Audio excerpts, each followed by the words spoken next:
States and listen to their analysis of what happened with Russia and Ukraine in the United States. Here is Colonel Douglas McGregor, who was interviewed by Tucker Carlson last night. I think it's really worth listening to a part of what he says in his analysis. But I'm also very concerned that we find a way.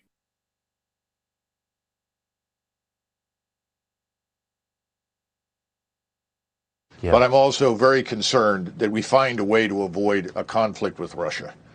And the first thing we've got to do is acknowledge that Putin's basic point, not just his point, the Russian government's point, which they've made for 25 years, is valid.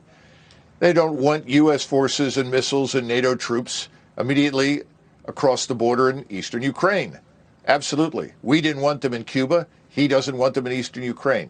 We should acknowledge that. Stop pretending that's a non-issue. It is a major issue for them. Let's acknowledge it.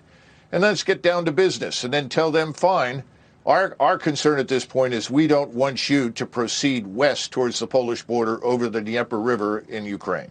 In other words, you're going to go into eastern Ukraine. That's pretty obvious. That's what the troop disposition suggests. We understand it.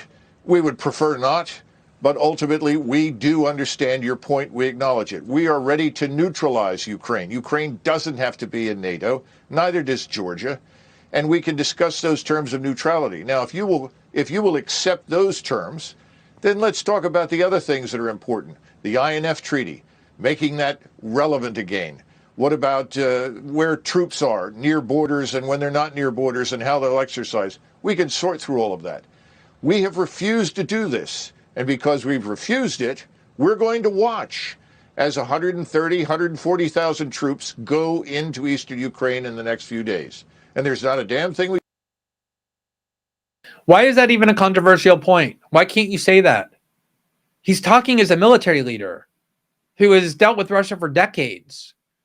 And he's obviously looking at it through the prism of the United States and how the U.S. military planners would think. Remember, we almost started a nuclear war with Russia over what they were doing in Cuba because we regarded what Russia was doing in Cuba as such a threat to the United States. They hadn't invaded the United States, but they were planning on putting nuclear missiles at the request of the Castro government close to our borders. And that was we were willing to risk a nuclear war to stop that. We've always had the view that what happens in countries with proximity to us, in Latin America with the Monroe Doctrine, is of vital interest to us, but not to any other country. That's been the official position of the United States government for 230 years.